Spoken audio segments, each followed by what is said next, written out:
za programu dawa essaawa ziri 8:35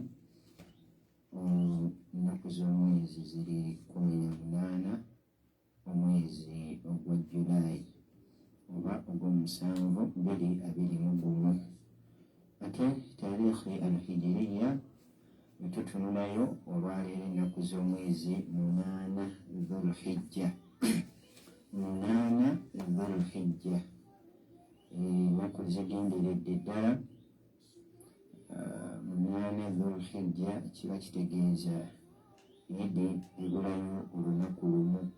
Eid eba ebulayo olunaku lumu lwokka ng'olunaku olwo lw'enkya. Olunaku olwo nga lumanyikiddwa nga yawmu Arafa, olunaku lwa Arafa. Kati tunagenda wala nnyo yawmu Arafa, olunaku olwa Arafa mujja kunzikiriza tusooke tuyiseewoko obubaka butono obulukwatako then tusimbule programu daawa seka yateredde dda. Olunaku olwo olwa yawmu Arafa gwe wenna ali eyo atuwuliriza waliwo yateze edda yangambye nze kwendi Firdausi Bulenga Sungwe kwali yangambye dda kwali. Olunaku olwa yawmu Arafa Nabbi Muhammad sallallahu alayhi wasallam alwogerako n'agamba nti siyaamu yawmu Arafa. Bamubuuza Nabbi Muhammad sallallahu alayhi wasallam hadithi yajjanga eva ku Qatada al-Ansari, Abi Qatada al-Ansari radiyallahu anhu agamba anna Rasulallahi sallallahu alayhi wasallam su'ila an sawmi yawmi Arafa. Abi Qatada atunyumiza n'agamba nti omubaka Muhammad sallallahu alayhi wasallam bamubuuza ku lunaku lwa Arafa. Nabbi Muhammad faqaal, nabbi n'addamu ng'annyonnyola olunaku lwa yawmu Arafa n'agamba yukaffiru السنة الماضية والباقية. يكفر السنة الماضية والباقية. nti Allah subhanahu wa ta'ala omuntu yenna abasiiba olunaku lwa Arafa imanan wa ihtisaban yukaffiru sanata al-maadiya wal-baaqiya. Allah amusonyiwa omwaka ogw'emabega gwonna wal-maadiya n'ogujja wal-baaqiya n'ogujja mu maaso. Amusonyiwa omwaka ogw'emabega gwonna n'ogujja mu maaso. Bimujarradi kusiiba. Hadithi entuufu eri Muslim 1062 njaggisanga ya Abi Qatada radiyallahu anhu. Ate era mu riwaaya endala Nabbi Muhammad sallallahu alayhi wasallam bamubuuzira ku siyaamu yawmu Arafa n'agamba siyaamu yawmu Arafa أحتسب على الله أن يكفر السنة التي قبله والسنة التي بعده. nti asuubira okubeera nga mu maaso ga Allah subhanahu wa ta'ala ajja ssonyiwa omuntu oyo alusiibye amusonyiwe omwaka allati qablahu omwaka ogwo gwamaze emabega wasanata allati ba'da n'omwaka ogumuli emaaso. So awo wetukubiriza buli muntu era hadithi ya Muslim wetukubiriza buli muntu yenna ayina obusobozi obuleeta nniya n'obusiiba olunaku olwa Arafa. Katuleme gamba lunaku lwa Arafa olunaku olw'enkya olw'emmande beera nga nniya ogijjuza ekiro kya leero ate obeere nga olusiiba olunaku olw'enkya. Hadithi endala Nabbi Muhammad sallallahu alayhi wasallam yagamba afdalu du'a du'a'u yawmu Arafa. Afdalu du'a'u yawmu Arafa. Edduwa esinga edduwa zonna yedduwa ya yawmu arafa oba edduwa gy'osomye ku lunaku olwa arafa. Edduwa eyo egenda bba yesinga edduwa zonna mu maaso ga Allah subhanahu wa ta'ala. Naye Nabbi Muhammad sallallahu alayhi wa sallam hadithi gyegwera ne bannabbi bonna abalala bayitirizanga nnyo ku lunaku lwa arafa okusoma dhikiri eno oba edduwa eno nti la ilaha illa allahu wahdahu la sharika lah lahu lmulku wa lahu lhamdu wa huwa ala kulli shay'in qadir. La ilaha illa allahu wahdahu la sharika lah lahu lmulku wa lahu lhamdu wa huwa ala kulli shay'in qadir. Bannabbi bagisoma buli nabbi wa Allah subhanahu wa ta'ala olunaku olwa arafa bagisomanga nnyo. So yedduwa esinga maaso ga Allah subhanahu wa ta'ala, ate wagisoma ku yawmu arafa ejjabba yesinga edduwa zonna zonna. So gwena awulidde ebigambo saba Allah subhanahu wa ta'ala akusobozese okubeera nga obissa mu nkola. Alina obusobozi olunaku lw'enkya beera nga osiiba. Waliwo seekeza eyagambye yasomesezza n'agamba nti ne bweba tolidde eddaaku ozuukusa essaawa emu nga ddaaku togiiridde beera nga oleeta nniya osiibe kuba olunaku lukulu nnyo mu maaso ga Allah subhanahu wa ta'ala.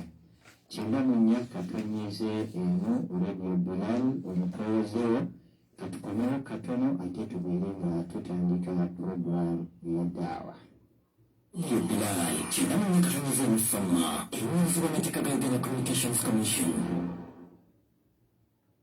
Omukyala ayagala okulabika obulungi nkwanjulira Yasin Fashions. Ku Yasin Fashions tulina ebiteteeyi abawavu n'ebimpi. Tulina party dresses, body hug dresses, kw'ossa ne casual dresses. Kyanguufu ne kamizo zonna mu buli kika. Ne skirts ez'omulembe omuli Caribbean, office skirts, body hugging skirts, round skirts, jean skirts, n'ekindeke ki. Okuteekako blouse eza chiffon n'ebika ebirala bingi nnyo. Tusange ku Boost House, Kiwanika Street, edduuka B16 ku Ham Shopping Grounds opposite Kisenyi Bus Terminal. Ku J3, J10, J11, J12, J19 ne J20. Tukubire ku namba 977 999 977 882 ne 977 999 977. Jjukira nti engoye zaffe zikyukakyuka okusinziira ku bwetaavu obw'abakasitoma baffe. Yasin Fashions twaza kulema.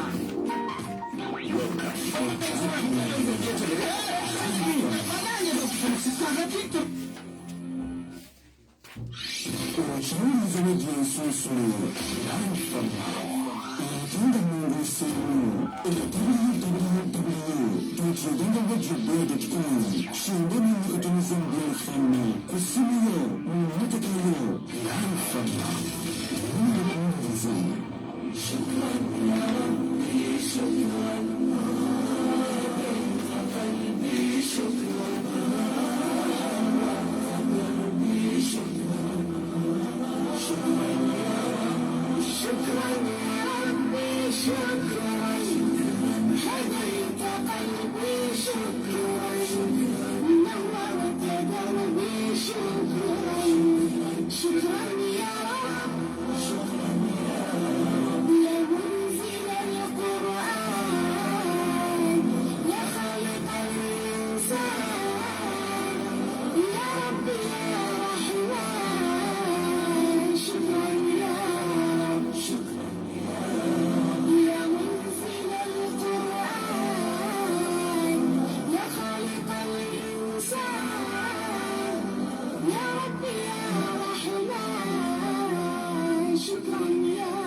Dakika 45 zizakayita ku ssaawa 8 ogw'emisana ng'olwaleero, ate ennaku z'omwezi ziri 18 mwezi gwa 7 mwaka 2021. Ate mu Luwalabu tugambye olwaleero ennaku z'omwezi 8 dhulhajj ate olunaku lw'enkya zigenda bba ennaku z'omwezi 9 dhulhajj olunaku olumanyikiddwa nga yawmu arafa. Yawmu arafa lwe lunaku Allah subhanahu wa ta'ala lwabeera ku nsi emisana era ajja bba ayanukula edduwa za buli muntu yenna aba amusabye.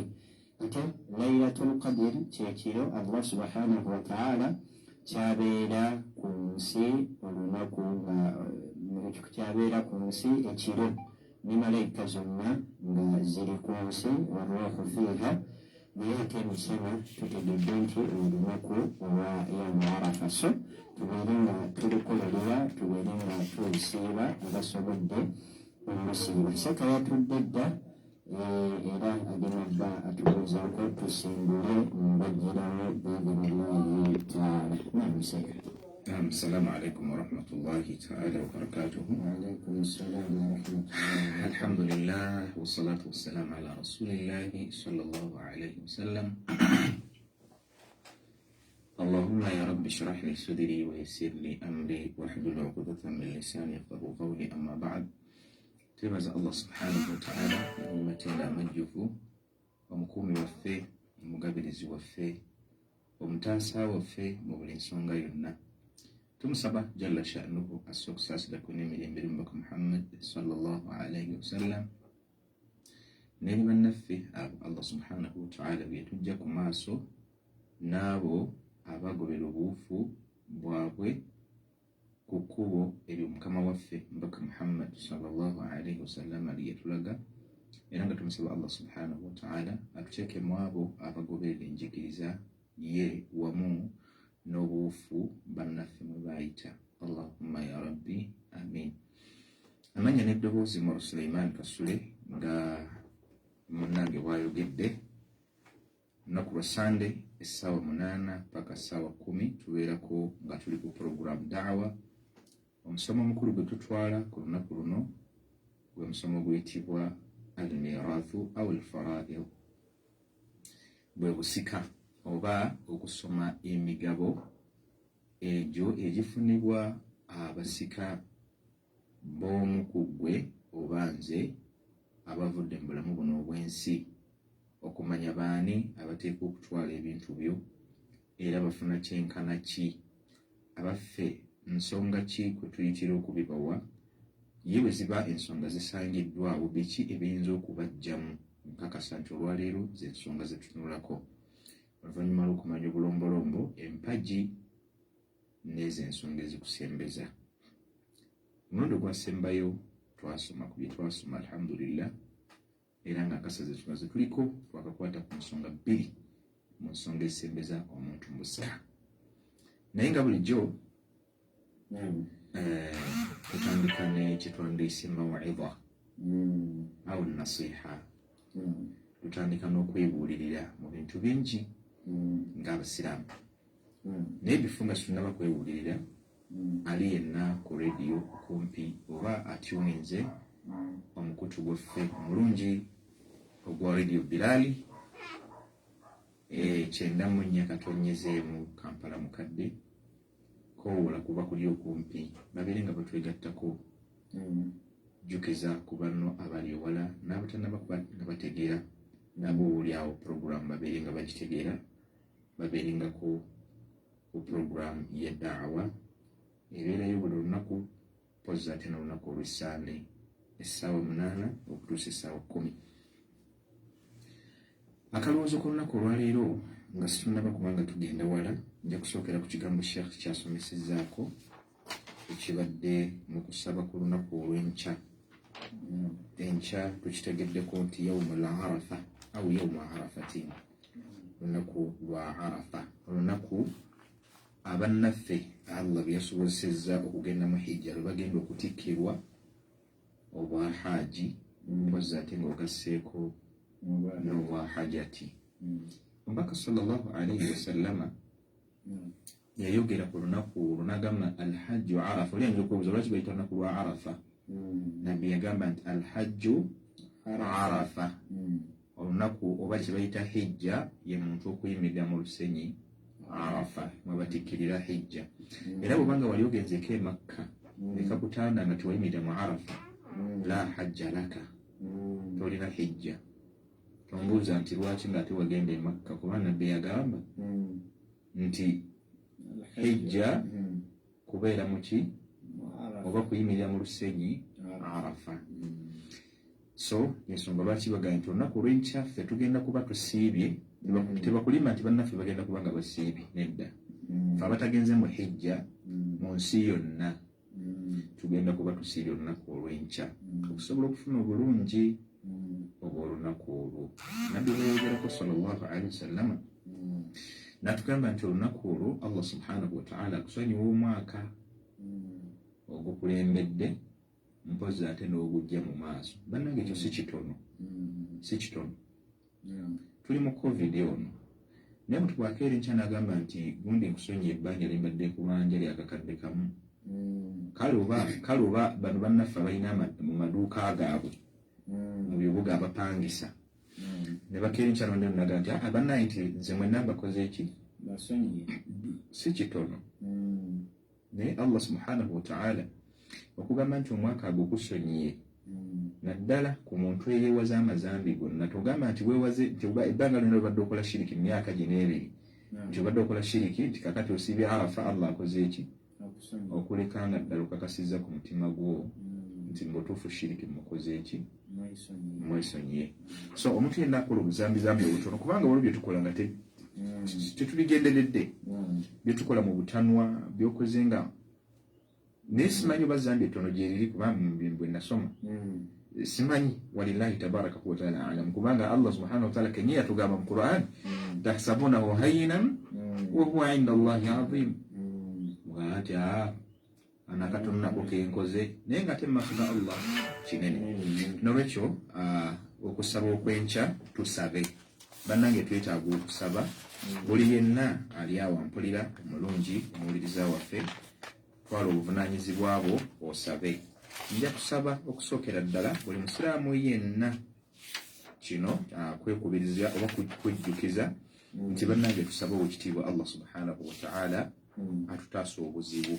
Okusookera ddala obuzibu bw'obulwadde obuliwo, buli omu bw'amanyi obulungi, ate nga si bwe bwokka, kuba Nabbi sallallahu alaihi wasallam muzimu ku dduwa ezatuyigirizibwa okubanga tusaba Allah subhanahu wa ta'ala nazo atugamba nti omuntu yenna kirungi asabe edduwa egamba nti Allahumma inni a'udhu bika min al-baras waljudhami wa sayyi'il asqami. Agamba nti Allahumma inni a'udhu bika min al-baras waljudhami wa sayyi'il asqami. Ayo wekitiibwa Allah omulenzi wange nkusaba ontaase albaras maanahu obulwadde bw'egundi bw'olukuku, waljudhami n'obulwadde bw'ebigengo nobwali bulwadde bw'amaanyi, wa sayyi'il asqami era ontaase n'endwadde embi.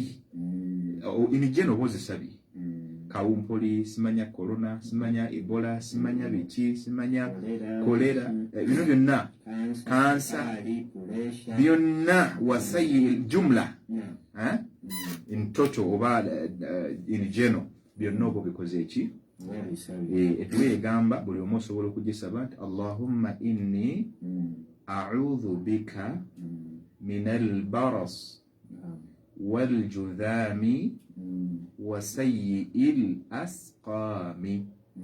Ezo endwadde Allah subhanahu wa ta'ala kyekubanga zitutaasa, buli omu osobola okugisaba mu mbeera zonna. Then ekirala kye tulina okukolera ku lunaku lwa Arafa mu dduwa zaffe kyetuteerabira kwe kusaba Allah okututaasa obwavu. Tujja ku leediyo kuno oli awulira kwetuli naye naffe tubeera baavu. Olenza ogamba nti bali batambula olunaku bajja ku leediyo baleka si baavu. Nedda, ffenna naawe atuwuliriza tumanye oli muki mwavu, naye ffenna twetaaga okuwanjagira Allah subhanahu wa ta'ala. Baatugamba nti wallahu al-ghaniyu wa antumul fuqara. Allah atugamba nti ye mugagga wa buli kimu, wa antumul fuqara, naye ate mmwe muli bankuseere. Weetaaga ekitiibwa ate kikuwa ye Allah. Ne bw'onaakirwanirira emyaka 1,000 that is onaagiwangaala togenda kukituukako nga Allah yagamba nti la weetaaga omwana ne bw'onaamunoonya ebbanga lyonna nga Allah yagamba subhanahu wataala nti olimala kumusaba togenda kumufuna paka ng'okanyizza okusaba n'ebirala bingi n'ebirala naye tusabe obwavu Allah abukole ki abututaase ensonga nkulu. Ensonga endala nja kusaba abazadde n'obwewembeefu. Abazadde manyi muli ensonga nkulu mu bulamu bwaffe. Bakadde baffe bakadde bo baba bakyaliwo omwana ampuliriza n'omukadde yenna alina abaana ng'otuwuliriza twala obuvunaanyizibwa osabire ku baana bo n'abaana mutwale obuvunaanyizibwa musabe ku bazadde bammwe babasabireko. Eyo ensonga nkulu. Edduwa z'omuzadde oluvannyuma lw'edduwa y'ababaka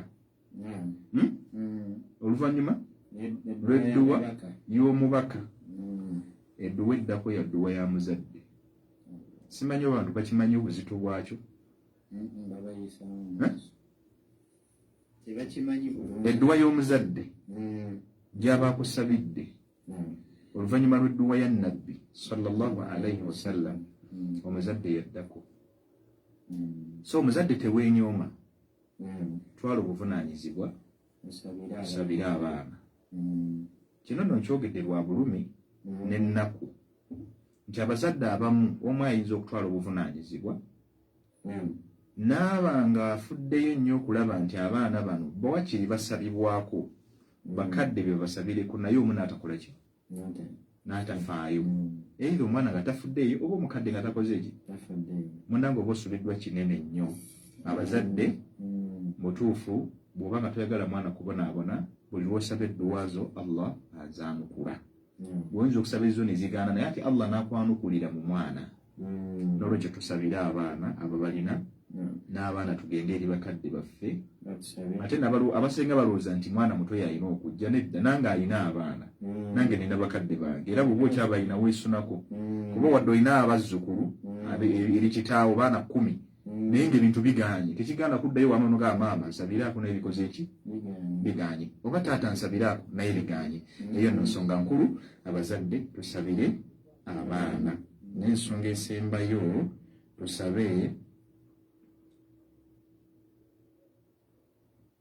tusabe Allah subhanahu wa ta'ala abakulembeze abalungi. Eyo nsonga nkulu. Obukulembeze nno butandikira ku mutendera gwa wansi ddala okuviira ddala mu maka. Omukulembeze asookera ddala ye musajja wa famire oba ssemaka. Maama sabira abaana bafune abasajja abalungi. Sabira abaana abalenzi bafune abakyala baki abalungi ab'empisa ab'eggonjebwa. Ne bakulembeze abakola ki abasooka. Olikojja ku mitendera egyeddako LC kansala biki byonna paka waggulu ku bakulembeze. Ekyo buli omu alina okisaba kuba buli omu ayagala bulungi. Ebyo nno ze mbikuwadde olunaku olw'enkya bye bimu ku by'oyinza okusabako. Ate mu lulimi lw'omanyi olunyaanyimbe oba lulugwala oba luzungu ye Allah gambye ye nannyini nnimi kubanga khalaqnaakum waja'alnaakum shu'uban wa qabaa'ila inna akramakum 'inda Allahi atqaakum. Bw'oyinza okusaba mu Luganda Allah n'agaana okwanukula. Oli najja n'asaba mu Lusoga Allah n'akola ki n'ayanukula. Sigambye nti Olusoga Allah lwayanukuliramu. Oyinza okunfuna obubi. Ng'akimanyi nti Allah mwayanukulira ki. Era kino olugeza nti nze simanyi Luwarabu. Nedda, Oluwarabu lukola mu swala naye bwe tufuluma esswala saba nga bw'okola ki bw'oyagala. So ebyo bigambo byenjagadde okubategeeza. Kano ke kasembayo kyoke tugende ku musomo gwaffe. Olwaleero tuli ku mbeera kagenda eri baana bawala n'okusingira ddala. Tuli ku mulembe nti kati olwaleero tuli ba .com bankitwala bwekyo. Edda ffe .com twakiyitanga kivumo. Bwe nali mu kibiina ekyokuna balinanga omusomesa bamuyitanga Masaaba nkyamujjukira. Saba Allah amulungamye. Naye alina obwana obwali ng'obutonotono buwanvuyirivu bwe butonga buyita .com. Kati ffe abaali batatunakimanya nga tuseka era nga kimanyi .com kivumu. Naye olwaliwo .com gwe tulina olwaliwo kati twava mu digital era. .com maanahu digital era. Twavudde mu analog omulembe omukadde twagulese kati saawa zino twettanidde kye bayita WhatsApp, twettanidde kye bayita social media, WhatsApp, Instagram, biki byonna tubikozesa. Akalowoozo kano kagenda eri omwana omuwala n'okusingira ddala naye nga n'abalenzi mwebali tugenderere nnyo bye tuteeka ku mitimbagano.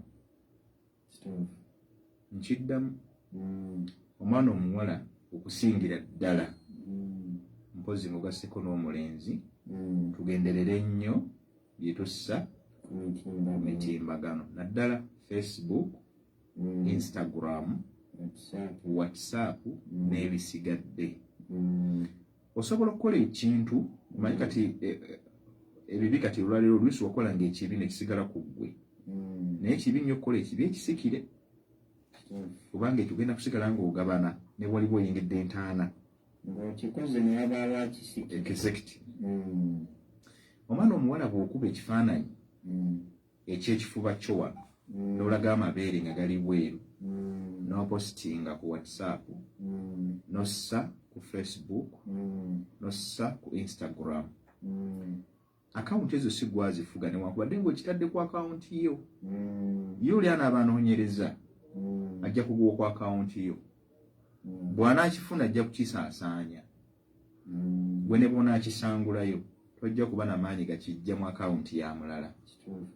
Kitegeeza buli anaatunula ku kifaananyi kyekyo ng'amabeere gali bweru ogenda kufuna ekibi ekyo paka olunaku lw'oliyingira kabuli nga buli akikubako amaaso bw'ati gwe ng'empeera ogabana ku akawunti yo, ebibi ng'ogabana bye bigenda okukubonyaabonya paka ku lunaku lw'olusimbibwa mu maaso ga Allah subhanahu wa ta'ala.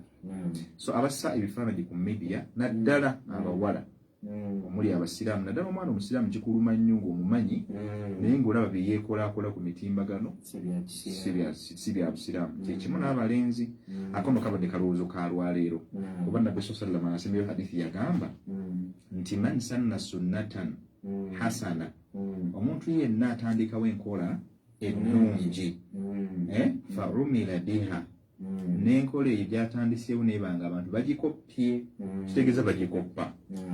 Agambye nti kaana lahu ajiruha, afuna empeera zaayo. Kakati gwe tandikawo enkola ennungi ku mitimbagano kuba gyegiriwo, ekyo tuyagala kyekiriwo. Exactly, tandikawo enkola nga ne bw'onaaba ovudde mu nsi ejja kusigala ng'ekola ki ng'etambula. Owulidde n'agamba nti wa mithla ajiri man amila biha, kuba empeera gy'afuna efaanaganira ddala n'eyooyo akoledde ku kintu ekyo. Otoledde agani la yunqasu min ujurihim shay'an, nga Allah tabakendeezezzaako n'oli tamukondezezzaako. Waman sanna sunnatan sayyi'a, naye ate omuntu bw'otandikawo enkola enkyamu ng'eyo ey'okweyambula n'okuba ebifaananyi n'ossaayo ebitundu byo ebyekyama oba ki ebintu ebitasaana ebimalamu ensa, agamba nabbi sallallahu alaihi wasallama nti kaana lahu, n'agamba nti fa'umila biha, olina okukolera ku kintu ekyo kiki waliwo agenda okukikoppa, agambe nti olaba guli naye ataddeyo nange kanteekeyo. Exactly, ng'atunulidde butunulizi gundi, waliwo agenda okukitunulira gaye nkyagadde akisheyaringe, waliwo agenda okukitunulira agambe bannaye nkyegombye akidownloadinge. Otegere bulungi, nekikolerwako nekigobererwa. Agamba kaana alaihi wizruha, akabi konna akagenda okuva mu ekyo agenda kufunako. Wa wizra man amila biha, n'akabi k'oyo akikoleddeko.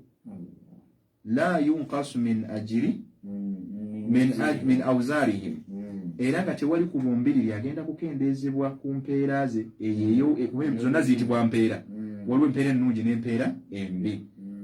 Paka olunaku lw'enkomerero abantu abo bwe bagenda okubeera, waliyadu billah. Bannange bye tubyewale ate tubyewazise, kubanga bye bintu ebitutawaanya oluusi nosaba n'edduwa nga Allah tazikola ki olw'ekibi ekisikira ekyo ekiri continuous. Wajazakumullahu khairan. Sekitenda munnaka tunyweze Radio Bilal omukozeewo ensonga tuzibulidde bulungi nnyo ddala, era tusaba Allah okubeera nga atuwa obusobozi obuzikolerako. Katujja obubaka buno tukomewo biidhinillahi taala. kinyonyi kutumiza mfumo radio Bilal omukunzi Kampanjulire Helam Twalidi Shaitwan gano ge mafuta gokko okuva e Misiri ku lusozi Sinai agajjanjaba endwadde zonna ezeekwese mu mubiri gwo lijjanjaba amajini agatudde ku bwongo okuleeta ebirooto ebitiisa ebikutambula mu mubiri gwonna omutwe ogukusimbye abaana abameketa amannyo okufuluuta n'endwadde z'amajini endala nnyingi osobola okugafuna wano ku leediyo wennyini oba gasange ku AK Islamic Book Center ku Mukwana Arcade e Luweero gasange ku Nabbuto Pharmacy ku mulyango ogufuluma paaka ate wakati mu Kampala lisange ku mulyango gwa paaka empya ku kizimbe kya Global Complex edduuka namba FF16 oba bakubire ku 0701 95 8 96 oba 0784 68 25 37 bagayita Hiam Twalidi Shaitwan.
Radio Bilal 94.1 FM is regulated by the Ghana Communications Commission. Different radio Bilal Mkomazingo, Mnaka Sabah Radio Kuruna Mpini, Radio Kumani Solifa Mfina, Radio Pikamani, Radio Kudisa, Atira Nekusansa, Radio Kukumuro Kudiri Katunda, Chinani Katumizemo, Bilal, Fama, Mkomazingo.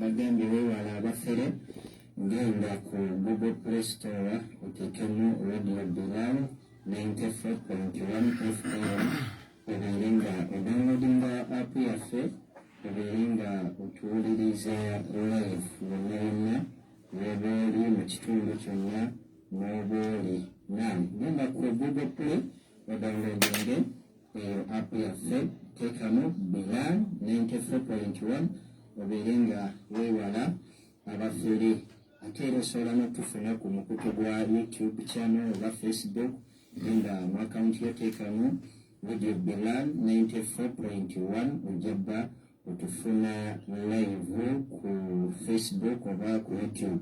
Genda ku website yaffe www.bilalfm.com ojjabba otufuna bulungi. Tustreaminga live ku Islamic Inheritance Consultation in Uganda. Genda mu Facebook account yoteekamu Islamic Inheritance Consultation in Uganda ojjabba otufuna bulungi nnyo ddala ddala.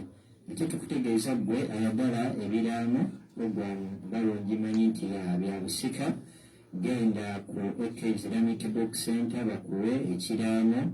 Genda ekatwe ku Masjid Jamia Waseeka Abubakar omusomesa w'abaana abato abeere ng'akuwa ekiraamo.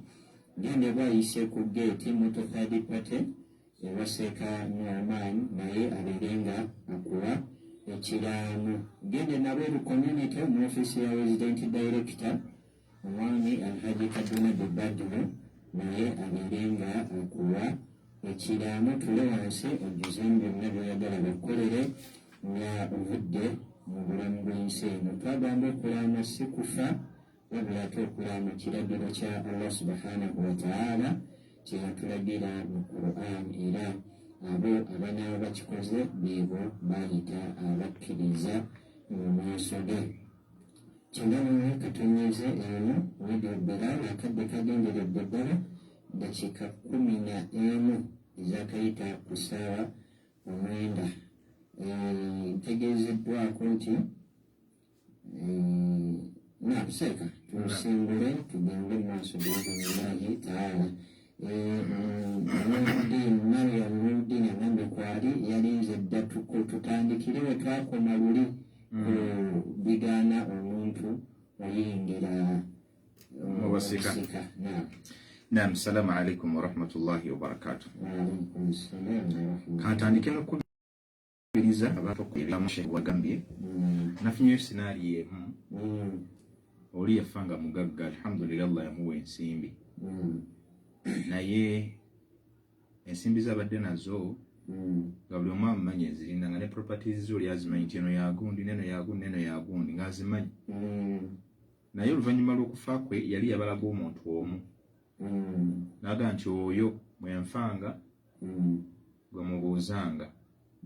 Naye Allah yagera omuntu oli bw'amala okufa ne gwe yali alese oluvannyuma lwa wiiki emu yali mulwadde muyi, naye Allah n'amugjawo.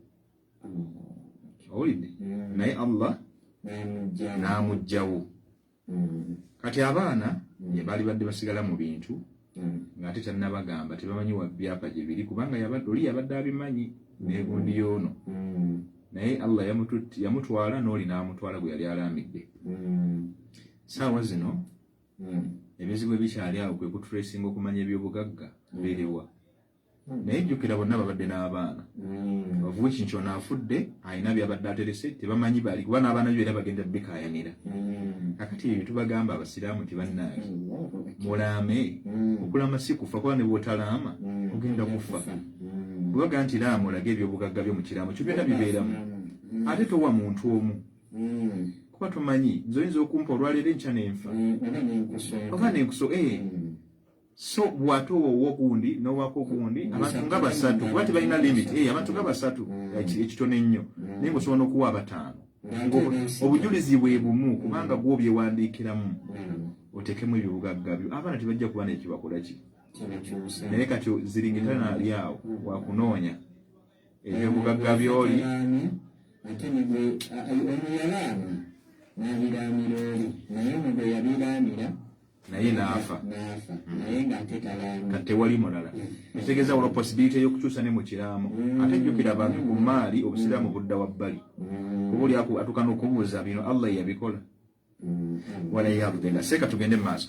Ku mulundi ogwasembayo twasembayo nga tutunulidde ensonga ezijja omuntu mu busika. Kitegeeza abadde musika naye waliwo ekimukoze ekimugobye. Mu kusooka twatunulira ne tugamba ekisookera ddala twagamba kiki? Obuddu. Arriqu, omuntu okubanga muddu. Ezo ennamula twaziraba. Ku mulundi ogwaddako nga ye last week oba wiiki eyaggwa ne tugamba nti ensonga emu ndala ensonga eziyinza okugoba omuntu mu busika kyebayita okutta. Naye okutta kuno kulimu emiteeko, era twagamba ddala nti okusinziira ku kitabo kyaffe kye tusoma abamanyi baayawukana bangi. Yomu yaleeta okusinziira ku nnyinyola ye n'aleeta emiteeko egy'enjawulo. Waliwo abaleeta emiteeko 5, waliwo abaleeta emiteeko 2, waliwo abaleeta 4, waliwo abaleeta 3, mulimu n'ab'omukaaga era kye tusomako olwaleero. Naye nga bakunyumiza ne bakubulira nti kati ono gino yegiddira ye n'agigatta mu giri n'alaba nga talabawo njawulo noono bwe kityo. Kati ffe tusoma 6 era ku mulundi ogwaggwa twatunulirako emiteeko 6 n'examples ez'enjawulo. Okuddiramu akatono twatunulirako emiteeko 3. Twatunulirako 3. okumuddiramu akatono twagamba nti omuteeko ogusookera ddala nga tumaze okumanya amakulu g'okufa kitegeeza kumalawo obulamu bwa muntu omwoyo ne gwawukana n'omubiri mu bufunze ennyo naye nga gw'ovuliddeko ensonga so ne tugamba nti okutta okusookera ddala twagamba kwe kutta okugenderere okugenderera kwata buli kyonna ky'omanyi kisobola okumalawo obulamu bw'omuntu mu mbeera zonna mbagirawo mukube enkumbi ku mutwe mukube ejjinja ku mutwe muteme musazise ejjirita mukube essasi mukube ebbomu mutomere ebyo byonna bigwa mu bintu ebijja omuntu mu bulamu mbagirawo ekyokubiri tugamba kibayita shibhul amdi ekyefaananyiriza obugenderevu amakulu ne tulaba example awo nti omuntu ayinza okuba nga tagenderedde naye olwa the tool that is used neeraga nti ate oba your interest was to kill wali ogendereddemu kutta era netulabamu example netugamba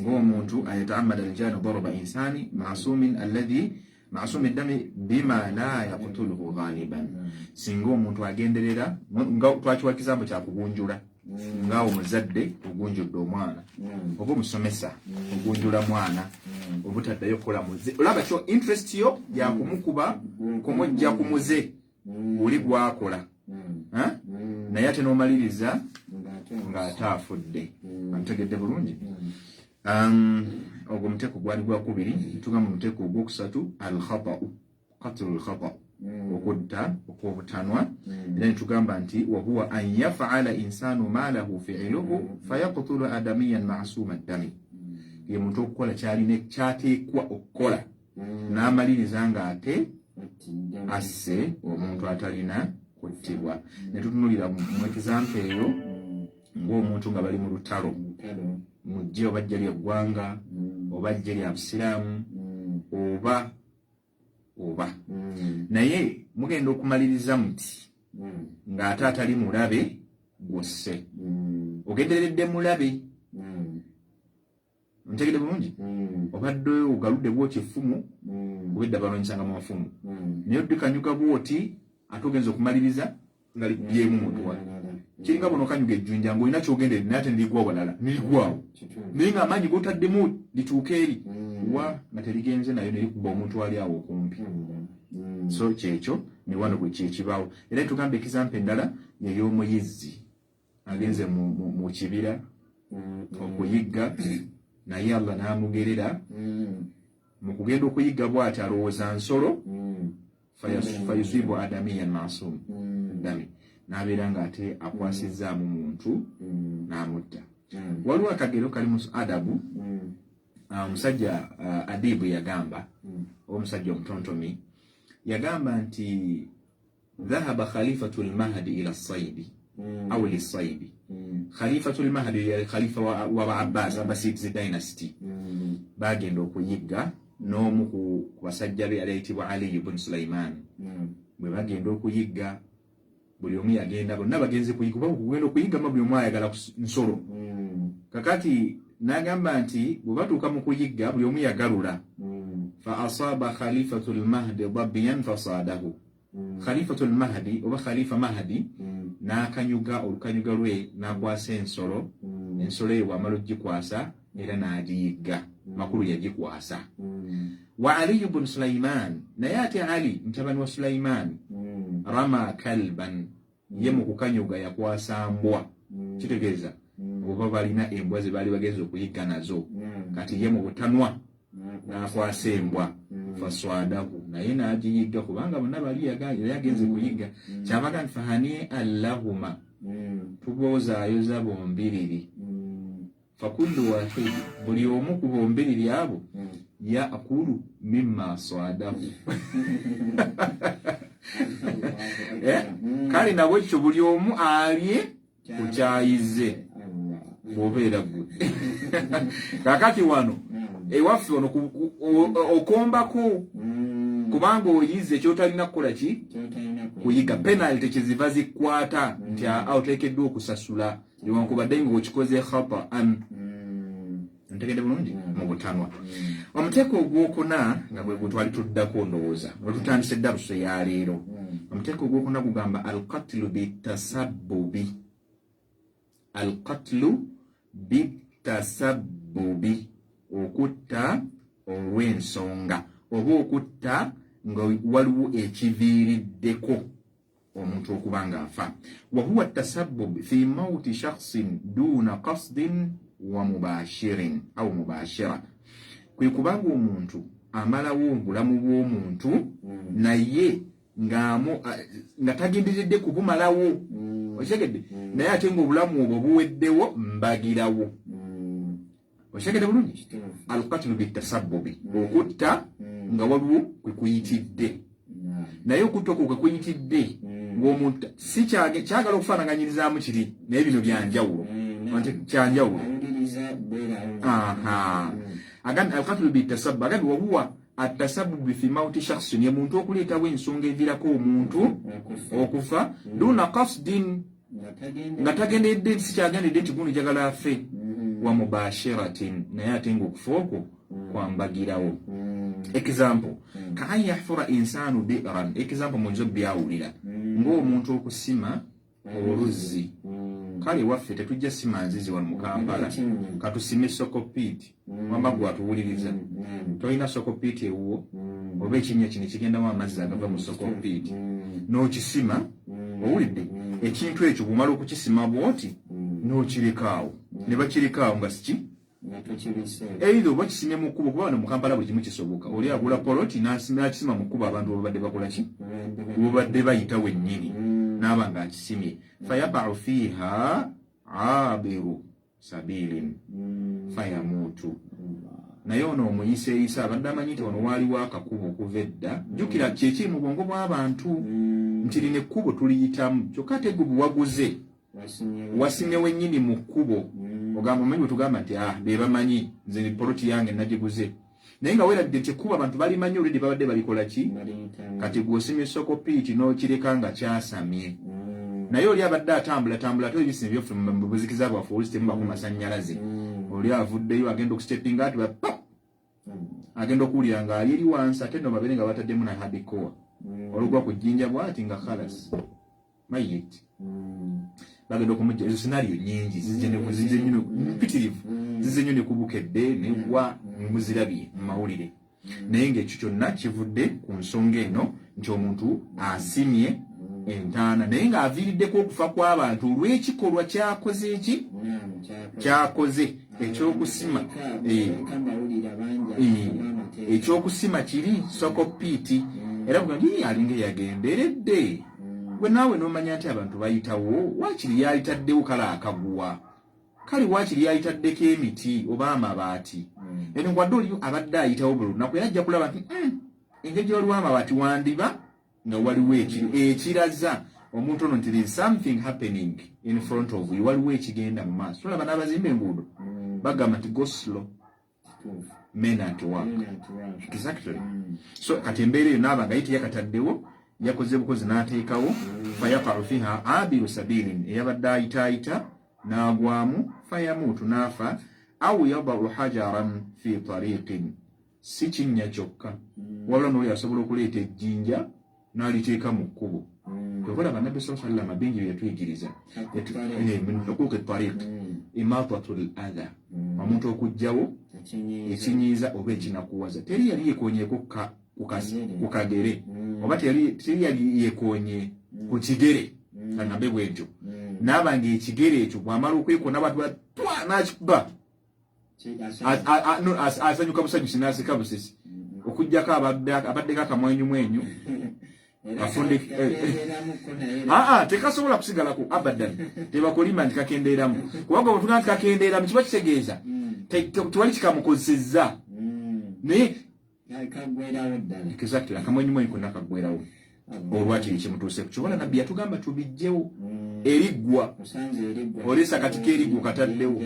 Kakati omuntu abadde ayitaayita asirittuse, bwagudde batwa tap omutwe okulandinga ku jjinja, tap okulandinga ku kyeriggwa ku nsingo. Ontegere bulungi? kati otadde ekintu mu kkubo ekitalina kukola ki ekitalina kubeeramu so mu mbeera efaananako bwetyo omuntu bw'abanga bwatuma gwe kennyini gwe wakitaddewo ekyo nno munnange ensonga eviiriddeko omuntu okubeera nga afa ekyo obeera obalibwa ntyo se fayaskutu alaihi shakhsun fayamuutu olwo obalibwa nti okoze eki gwoviiriddeko okufa olwakiri kyewataddewo ekyo kyotaddewo ekyo yensonga eviiriddeko omuntu ono okukola ki okuva mu bulamu buno obw'ensi almautu bitasabbu tubawadde examples ebbiri genda n'ebirala kakati waliwo abaavuganga ku luguudo lw'emukono naye nga bagamba nti ekiro bitrakita bipaakinga ku nguudo bino ebyebikajjo kati mmotoka scenario nyingi nnyo ng'emmotoka zitomera ku bintu ebyo ne zikola accident singa oba wapaakinze mmoroka ng'ate wogipaakinze wakazikiza ng'ate waliwo mmoroka eziyitawo n'okozika accident abantu ne bafa gwoba obasse directly kubanga wakoze ekiviirako abantu okufa hadha huwa almautu bitasabbubi n'ebirala nabyo bingi kati ekirala era kyenyinza okuba kyekiri ku basezi abayigga abalamu oli naasima ekinnya mu nnyumba wansi naasimbayo effumu effumu eryo n'alisimbayo nga lyasamye waggulu oba amaggu oba ebyuma kati ono nga bw'alinnya bw'ati lyalooza mukeeka ayitamu buyisi ng'agwa ku ffumu nga limutunga kitegeeza kyekimu annawu alkhamis ebadde yakuna gye tumaliriza okutta ng'otaddewo ensonga nga guvuddeko ensonga then namba omuteeko ogwokutaano aljari mujra alkhata waliwo ensonga ezimu nga zisobola zitambulira majra alkhata au mujra alkhata nga zitambulira mu kkubo okutta okw'obutanwa okutta oba okufa kambe okutta okutambulira mu kkubo ery'obutanwa butanwa twakyogeddeko ddeeri naye wano mukunnyonnyolamu example mwosobola okuba nga ate obyawulira agamba nti wahuwa nawaani birimu emiteeko ebiri nawun fi omuteeko oguswaga nawun fi maana alkhata min kulli wajhin omuteeko ogusooka gutambulira mu nsobi mu butanwa gutambulira mu buki mu butanwa wahuwa an yakuna alqatla an tariqi mubashara au mubashira kwe kufa okujja mbagirawo ka inqilabi naim ala insanin fayaqtuluhu ng'omuntu okuba nga yeebase neyekyusiza ku muntu gwe yekisulizaako n'afa ekyo ne kisoboka kisobokera ddala naddala fe abalina abakyala exactly fe abalina abakyala mukyalawo kyokolaba nalinga neebuunya lwaki omwami omukyala bw'amala okuzaala baawula omukyala n'asula walala omwami n'asula walala waliwo ebyewalwa omusajja oyinza okuba weekyusa ne weekyusa kaana k'omukyala kaanako kale naye tukayita kamama kuba kakyali kabebi nekafa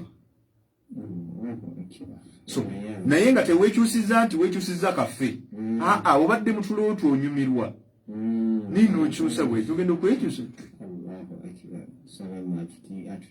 ife abasulako mu nnyumba nga wano wansi waliwo abasulawo ne ku kitanda kuliko abasulako weekyusa bwoti ogenda okudda bwonsi ng'ate waliwo eyeebaseewo n'ogwanga eddambo n'ogwa kuno wa wansi oba omugwiridde ensingo jjukira omuntu bwe yeebaka aba azitowa kubanga omwoyo guno oluguba gweyawudde n'omubiri kati obuzito buba buyitibwa nnene era bw'ogwekiro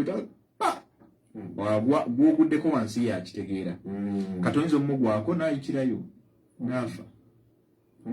n'afa kyekitu omuntu kiringa omuntu okwekanga mutu kuba omuntu aba yeebase tebamubamirako kubanga slight mistake yonna esobola okumuviirako okufa ntegedde bulungi tebamukanga tebakola ki n'enza okusajja bamuzunguse bayabuvunaanyizibwa kubanga slightly ayitirayo lwaki kubanga kyangu nnyo olw'ensonga nti musaawo eyo tamanyi biri ku nsi n'ekyokubiri omubiri gwetadde n'omwoyo tebiri wamu kyekituufu N'olwekyo kyetugambye inqilabi naim omuntu okubeera nga yekyusa neyekyusiza ku muntu bwe tugambye muteeko ogusooka kyekijja khata'an bwe butanwa kubanga okwekyusaako tewagendedde n'okwekyusa abantu bamu akyuka nagamba natamanyi toba yakyuse wabula niba sentunudde naye ate nzuku sentunudde nga tamanyi n'okukyuka yakyusa atya nagamba nti wanawun omuteeko omulala huwa fi maana alkhata'i min wajhin wahidin omulala ogutambulira mu butanwa mu muteeko oba mu muteeko gumu wa huwa an yakuna alqatlu an tariqi tasabbubi kwekutta okwensonga oba okuviiriddeko ensonga kama marra mithaluhu fi nawi arrabi'i nga kyetulabye wali waggulu kyetugambye nti omuntu asima ekinnya oli n'akigwamu okitegedde bulungi omuntu ateesa ejjinja mu kkubo oli n'aligwako n'afa n'ebirala ebifaanako bwe bityo oba edda mu kiraasi abaana baatega seriiko nze naye nga munyumbu nawulirako kuba nanyumyako n'abaana manyi okusoma kubamu edda lupitirivu kati abaana mu secondary baatunuliranga omusomesa naga nti omusomesa oyo atukuba nnyo embooko ne bassa amazzi mu kapeyiro ne bagawanika waggulu ku kiraasi ne bagaleka kalebwerebwe kati omusomesa abajja owulidde agula wakyo oluggi kapeyiro kasobola omukuba ku mutwe n'abwoli n'afa oba gasobola omumuyiikira n'atamanyi kivudde kuba ekintu ekigwa ku muntu slightly nga takimanyi anda kyagamba nti ekijja omanyi kinyaga bitono naye ekijja tomanyi n'obulamu kibutwala ontegere bulungi katono nnyo bwe kati novaawo so kyekyo tugambye ekyo kwekutta okw'omuteeko ogwokutaano okutta okw'omuteeko ogusembayo nga bwe gw'omukaaga kwawuddwamu emiteeko ebiri okutambulira mu nsobi mu butanwa nokuli okutambulira mu nsobi oba mu nsonga naye nga ebadde ensonga nga omuntu yakitaddewo hakaga annahu sadis omuteeko ogusembayo agambye nti alqatlu au bihaqin okutta okutuufu okw'amazima alqatlu bihaqin okutta okw'amazima okutta okutuufu kuli kwonna kwe tusomye tetumanyi gyekuva tulabye gyekuva naye kuno ko tugamba bihaqin kw'amazima yes oba kutuufu agambye nti kakatili sa'ili alladhi yasulu ala al-insani fayaqtuluhu dafi'an an nafsihi ng'omuntu omubbi oba omuntu omulumbaganyi omubbi najja kuyingirira fataqtuluhu dafi'an an nafsika n'omutta nga weetaasa ontegere bulungi n'omutta amakulu weetaasa kubanga omuntu eyeetaasa ng'alina amuyingiridde naddala enziba y'ennaku zino omuntu ajja kujja mbu ajja kubba amanyika firiji nedda ayagala ajja akubbe n'okutta akutte aleme kusigala nti waliwo amuwondera ekiza bafaananako bwe batyo bogaatu so najja natta albagai balik babogatu balik naye bano bali bayita batwana bayise qutta utariq bafaanana ne baqutta utariq aba bateezi b'ekkubo bebayitanga bagala kubanga basiga exactly abatemu so kati okukutta omuntu singa bakulumbaganye noba nga weetaasa mu pulesi y'okwetaasa okwo kubanga omuntu oba yeetaasa kyonna kyakutteya oba mazzi gokyanga gegamutaasa khalas yes oba ccupa oba ki kuba naye ataasa buki bulamu bwakoze okumalawo okonno okutta webagambye alqatlu katugambye alqatlu kakatilis haqqi okutta okwamaki naye ndifa yakutuhu dafa an nafsihi wa kullu gamti wa kaqatli aljani qisasan au qawadan n'okutta omulumbaganyi nga tumusta mu mbeera yakwesasuza oba okuwolera eggwanga okuwolera bakuyita kuwolera ggwanga ya revenge kyetwandise revenge so n'okutta omuntu ng'amusse mu mbeera efaana kukitegeeza kwa mirundi ebiri okutta okw'amazima olutukuggyemu examples bbiri okusooka nga weetaasa mu mbeera zonna, oba okutta nga bakukolako revenge. Naye ate awo abantu bakolawo nnyo ensobi ku revenge awo. Anti ogenda notta omwana oli yasse omwana wa gundi, kati nabo ne basituka kika, ne bakwata maama wa gundi ne bamutta, ne bakwata tata wa gundi ne bamutta, ne bakwata ebitooke bya gundi ne babitema, ne bakwata embuzi ze ne bazitema, tulabe kubukedde, oli ennyumba ne bagikoonawo, byonna ne babikomako omuliro. Kati haadha wala tusrif fil qatl, temudibuda mukutta. Ate oli asse omu, lwaki gwe otte 10 ate asse amanyikiddwa, lwaki oyagala olimba oli atasi? So kyekyo kiswaswa kimu okubeera nga onyiigira famire yo oba famire eyo yantama naye ng'omuntu yali atya omuli yalina obuzibu. Kakati nno egyo nno gy'emiteeko 6 gye tulabye, era egyo gyonna abamanyi beegatta ne bakakasa ne bagamba nti okutta kugoba omuntu mu busika. Wabula kye bayawukanamu nga kye tujja okunnyonnyola omulundi ogujja kwe kufaaki. Byonna emiteeko gye tulabye 6 kufaaki okwo omuntu okumugoba mu busika, kye tujja okunulako wiiki ejja insha Allah. Ekiseeko obusiraamu nga bwagenda nnyo ddala. Ebyo byennyini bye tusoma mukwano gwange yaŋŋambye mu mateeka agafuga emisango era babisengeka bwe batyo, naye nga ate tebamanyi nti mu busiraamu ate olwedde byannyonnyolwa dda. Ate bo bongeramu n'ebyabwe, naye ate obusiraamu bulambulula bulungi ensonga eyo. Tuli ku mpagi, tuli ku ensonga ezigoba omuntu mu busika. Twakakwatako ensonga 2 ate era tetunazimalayo, wabula tukyazinnyonnyola bunnyonnyozi. Kyenda mu myaka toneze eno Radio Bilal omukolezeewo, katuveeko mu bubaka buno butono ate era tukomewo tukongerayo biidhinillahi taala. Ekibuuzo n'egyensunsunu agenda mu buseeru www.agenda.com singa n'emikatonizo mu byafani ku simu yo mu mmotoka yo lifana ewundekunguzi.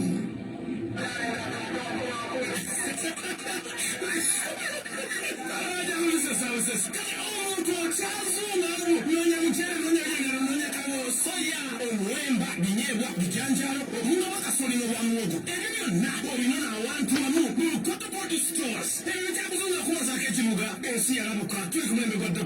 Bukoto Body Stores. Ennateete mu kikuubo, bino birina ate nga bya mutindo. Tosuuka, genda byanwa bijja mu kifo kimu, nga biyonjo, ku mutindo gwa waggulu, ate ng'emiwendo gijja mu nsawo ya buli omu. Nolwekyo gw'oli etase, genda mu ba Bukoto Body Stores. Ennateete mu kikuubo, essimu eri 0708-427. Singa namanya omwana omusambi mwononeddeko ssente zange omukwejjusa omwana musomeseze ku Nanguli Islamic Institute kyajjawo amasomero g'eddiini n'oluzungu n'ebisubizo ku Nanguli Islamic Institute basomesa eddiini n'oluzungu okuva ku primary esooka mpaka ku siniya ey'okuna, naye mu byeddiini basomeseza ddala mpaka mu siniya ey'omukaaga kiyite family. Nanguli Islamic Institute awandiisibwa n'ekitongole eky'ebyenjigiriza n'ebyemizannyo. Balina universal secondary education, balina abasomesa abatendeka obulungi mu madaala gonna, amazzi amayonjo, amasannyalaze, eddwaliro ku ssomero lyennyini, ng'ate mulina abasawo batendeka obulungi. Nanguli Islamic Institute ssomero lya Kisulo nga lirina n'abaviiri ebweru, abawala n'abalenzi. Esangibwa ku Tolero Road Bwagula Mawiro 4 okuva mu kibuga eky'Embaale. Twagala ebisingawo kubeera headmaster wa secondary ku 0702872775 oba headmistress wa primary ku 0703114416. Shiramu myaka tunezeeyo kubuuzeeyo. Welcome to Child Radio Live from Shiramu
programu ya daawa lunaku lwa Sande tuli ku nsonga za byobusika.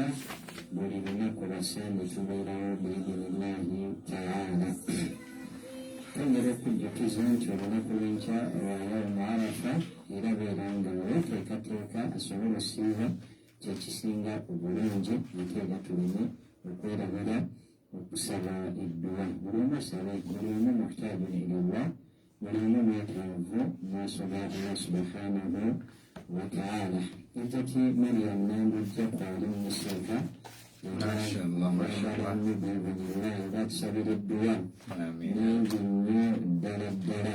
Saba Allah omuwe ekisinga okuba ekirungi wano ku nsi ne ku akhira. Allahumma amin. Saakanga wetulumbalumba tubadde twagala nnyo kasamali katono neeni maaso awo mbadde nsaba busabu tuleko mbeera gy'otulaamu entonotono ekwatagana ku lunaku lwa Eid al-Adha. Akaddiko kakyaliwo biibinina. Naam, khairat. Okukola samale mu bye tuva okusomako olunaku olwaleero, teweerabira nti tuli ku nsonga ezigoba abadde omu ku basika, omu ku basika oba omusika mu busika, oba egoba omu ku babadde bateekwa okufuna ku bintu by'omugenzi ne bimusamba n'aba nga tasobola kubanga ali omu ku bateekwa okubifuna. Kye twasooka twagamba omuntu bw'abeera muddu oyo talina kufuna olw'ensonga talina bwannannyini, teri muddu na bwannannyini, wabula omuddu abeera property ya mukamaawe. Kitegeeza buli kyonna kyaba alina kiba kya mukamaawe. Ensonga lwaki tateekeddwa kufuna. Ensonga y'okubiri gye tubaddeko nga y'ensonga y'okutta, era tunagimaliriza. Okutta kuno batusose tuwa bifaananyi. Kyenjagala oli ategeere, batuwadde emiteeko gy'okutta 6 okusinziira ku kitabo kye tusoma, naye ng'ojja kusangayo 5 kitegeeza egimu bazze bagifikisinga mu ginne waagyo ng'era bwe nzize nkunnyonnyola. Naye nga almuhimu abaana bafaanawe basoma emiteeko giri 3 egy'okutta, ebisigadde byonna babizingira mu khata'u. Era nga twakirabye nti egimu ku bitabo nga ekitabo ekiyitibwa Zadul Mustaqna au Zadul Mustaqni, ekyo ekitabo kinnyonnyola nga kireeta emiteeko 3 emiteeko gy'okutta. Mulimu al-qatlu al-amd wa shibhu al-amd wal-khata. Egyo emiteeko 3 abaana gye basoma. Kitegeeza ziri zonna ze tuleese example esigadde zigwa mu khata, ziri ngutta kwa miteeko emika 3, naye watwongedde ntulambulamu. Almuhimu nti buli mumanyi abannyonnyodde ekitabo kyannyonnyoddemu aba kunnyonnyola kasita akuwa example bwekyo khalas kitamshi bwekyolaba walikulli wajhatun huwa waliha fastabiqul khairat. Naam. Ensonga ey'okubiri ne tugamba tunnyonnyodde ku miteeko egyo, tugambye okutta okusooka mu bufunze ennyo kwe kutta kutugambye okw'obugenderevu. Olina okwata akasono nze nja kufumita akasono okamufumita n'okamutunga, qatl al-amd, okutta okw'obugenderevu. Ate no kunaku kulina ebibonerezo, tebikoma awo nti kale amusse amusse kati ndo tuyinza okukugoba mu busika nti nokukola kawadde ndokola kawadde okusinziira kukuttako exactly ebibonerezo bya njawulo. Ekyokubiri tugamba al-qatl shubhu al-amd, okutta okwefaananyiriza obugenderevu. Ez'ekisambo twazibawadde ne tugamba okutta okw'omuteeko ogwokusatu al-qatlu al-khata, okutta okw'obutanwa, qatl by mistake, kali nga by mistake bategeera obulungi. Ne tugamba omulundi ogwokuna al-qatlu bitasabbubi, okutta nga waliwo ensonga nga gwovuddeko ensonga gy'otaddewo neviirako omuntu okola nakigwamu okukutta bitasabbubi. Netugenda ku omuteeko ogwokusatu ma yajri majra al-khata, omuteeko ogwokutaano gutambulira mu buwufu bwe bumu obwa khata oba obw'ensobi oba obw'obutanwa. Gamba nga tugambye bulimu emiteeko 2. Omuteeko ogusooka tugambye ye muntu okubeera nga bwana ogusooka gufaananyiriza guli gwa khata, nga bwe tugambye example y'omuntu okuba ba yabadde yeebase neyeerolinga oba kwevoonola neyebakira omuntu mulala oba n'agwa ku muntu omulala. Then ate ekyokubiri ne tugamba n'ekirala oba omuntu okusima ekinnya muki bitasabbuka omuteeko ogusembeyo gwe gubadde ogw'omukaaga okusinziira ku nnyonnyola yaffe mu kitabo kyaffe kino ne tugamba gwe muteeko ogw'okutta okw'amazima nga bwe muwulira nti Saudi Arabia batemako waliwo oli agamba nti nze nakyala ensi z'abasiraamu nze naddala Saudi sigyagala batemako abantu ensingo naye munange okwokutta mu Qur'ani mwekuli kasita kuba nga kugoberedde mazima anti kyekyo kati gwe genda ononyereza amazambi agassa omuntu mu Qur'ani mwegali owulidde waliwo gana amazambi getumanyi gakaŋŋaŋa amazambi omusanvu gakaŋŋaŋa singa tubadde manyi fika otuyingira mu bino fika omugazi nnyo owulidde kakati ago amazambi gyegali ng'omuntu bw'aba alikoze kigamba nti alina kuttibwa oba omuntu akoze bw'ati alina kuttibwa kwekutta ye ate endala so kati ekyo tugamba nti singa tuba tubadde tulamuza amateeka gaffe aga sharia ag'eddiini tugalamuza mu bimu eby'omu tegakola naye singa gabadde gali active nga mu nsi ezimu endala gakola halabasa so oyo oba naaba ng'afiiridde ku mbeera entuufu ddala kati kankweyo kimu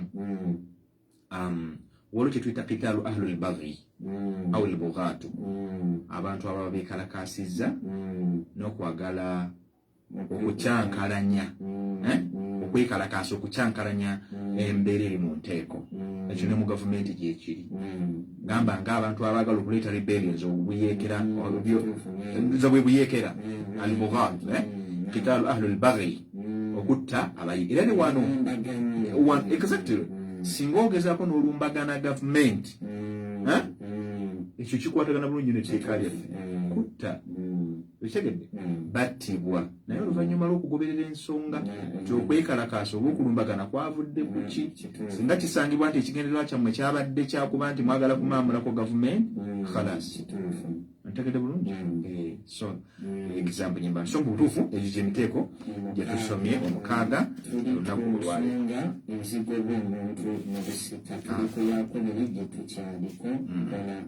so omuteeko gundi ejja wiiki ejja tujja okutunulira ennamula ya buli muteeko nti abaffe guno gugoba mu busika oba tegugobaamu mulimu egigobamu n'egitagobaamu ebitujja biramulako omunankana ekola ki ejja insha allahu taala sisinga kibadde kisoboka twali bawadde oba oliawadde penalties nti ono akozebwa ekiti alina kuwa bwati nakolebwaki alina kuwa insha allah tujja kuba ntutunako okwogerako ku lunaku lwa idi si nnyo tusagala kuva ku mulamwa naye nga nja kudukonako katono olunaku lwa idi dwo tulumanyi bulungi allah subhanahu wataala atugamba nti inna iddata shuhuri inda allahi 12 shahra la ya nam 12 shahra naye agamba nti alhajju ashhurun maalumat yatugamba nti ebbanga mu maaso ga allah tabaraka wataala erimanyiddwa ya myezi 10 n'emeka nabaganze ebintu by'obusiraamu byo biteeketeeke biri nakyo kakati wali bwani yakusomesa nti emyezi gina kuba 12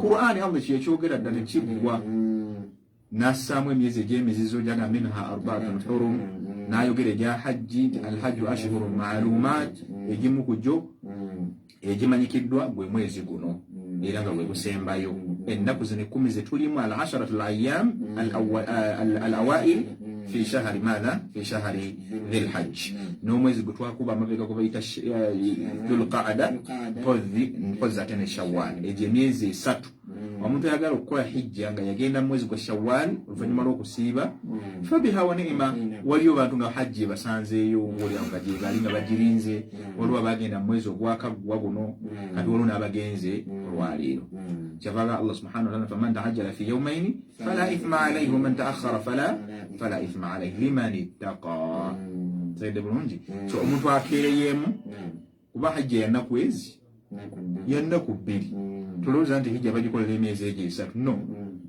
naye hijja yo yannaku 2 omuntu aba ayanguye ne ziba nga zimusanzeeyo fabiha wa ni'ma ate omuntu akeereyeemu najja ku lunaku olusembayo omuntu ng'agenze lwaleero nga lwatuuse mu makka kuba hijja etandika nja alhajju arafa kati etandikiramu kakati kyekyo omuntu aba agenze n'abeera nga azikola fabiha wa ni'ma naye temwerabira nti ffe abasigadde n'abatagenze mu hijja tulina okusala Ekusala fe tulina okusala paka Allah wali tuwa obusobozi okugenda muki kyogamba nti ate nze nagenda mu hijja omwaka ogwedde ne bwe siisale nedda era olina okukola era olina obusobozi sala kubanga n'ekimu ekukita kubanga hadhihi sunnatu muakkada yesembereddwa okubeera wajibu nabbi saa sallam atuka exit egamba nti faman lam yudahi fala yaqrabanna musallana au kama qala afdalu salawat wa taslim yaga nti yenna Allah gwawadde man wajada sa'atan falam yudahi fala yaqrabanna musallana yaga nti yenna Allah gwawadde obusobozi nagaana okusala tageza nasembera batukola ki oyanza ogamba nti ate mugenda kusaalirawa atujja kusaala ffe mu maka gaffe kubanga ekyokubanga tuli mu lockdown tekijjawa idi kubanga weeri nedda جنو بيا مثل هذه قد حدثت في أزمنة في القرون المفضلة بينو بيا توكودا كمين بيجات كوليمبلا إلى بينا جري باجي handling تujja kusala makaga fe basatu bana batano wakawa fe tujja kola ki tujja kusala mbele fana ko agambe Allah subhanahu wa ta'ala waliyo ayiri mu suratu hajj yabiri munana njadale ne basembayo wa atayimu ba'isa al-faqir ndale gamba wa atayimu qani'a wal mu'tar nzanina okusala ebisolo ngenda tuwako tetubyezza ffekka nti nasaze yange omusajja omutali ankoko ye nedda tugabako kubanga baje kasama aba ulama min ahkam al-adahi batugamba nti bwoba osaze naddala udhuhiya ne ateeka byagala okufaanagana fi taqsim bwoba otematema ennyama gitemetemu ebitundu bisatu thuluthu laka wa thuluthu lilhadaya wa thuluthu lilmuhtajin temamu ebitundu bisatu ekitundu ekimu kyewuwo ekyokubiri kyabaki kyabeetaavu ekirala kyaba mikwano gyo kuba si buli gwowa nti ojja kuba nti oba tali mwetaavu yeka nedda waliwo olinga ojjamuwa mukwano gwo mashallah n'omuwa sobola fe abalina ku ssente Allah ng'azituwadde atusobola zituwa biidhinillah twagala ntusala embuzi 3 kuba ezo ziba zikoze olwedde kimu kyakusatu emu yawaka wange endala yabeetaavu endala nabbi yasalira ne umma gw'ataasalya nga toyina nabbi yakusalira dda nga tolina nabbi yakusalira dda okiridde nabbi yatusalira dda afdalu salawatu wattaslim yasala nagamba thuluthu lahu wa thuluthu lilhadaya ashabihi wa thuluthu li ummatihi lahu wa li ummatihi so wagenda kubeera nga oyita ku 0800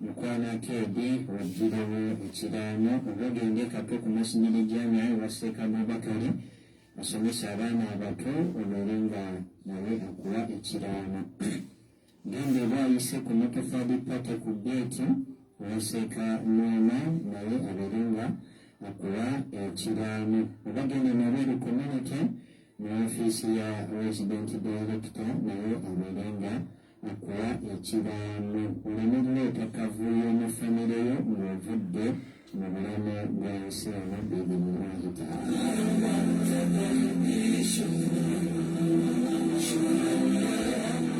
Ntako 0759 05 86 06 0759 05 86 obeeko kyobuuza mu musomo gwa leero ate teweerabira enkya olunaku lwa yawmu arafa ffe wetuli okujjukiza fadhakkir fa inna dhikra tanfau lmuminin tujja kujjukiza olunaku lw'enkya lwa arafa bwena alina obusobozi weetegekebwa kugiguliza essaawa ogitwala ewaka ofune ogiteeka olunaku lw'enkya osobole okusiiba olunaku lwa Arafa ate era teweerabira okukoleramu emirimu emirungi oba okusabiramu edduwa byonna bye weetaaga mu maaso ga Allah subhanahu wa ta'ala. Twagambye Allah aba ku ggulu abeera ku nsi olwo olunaku ate ng'aliko misana.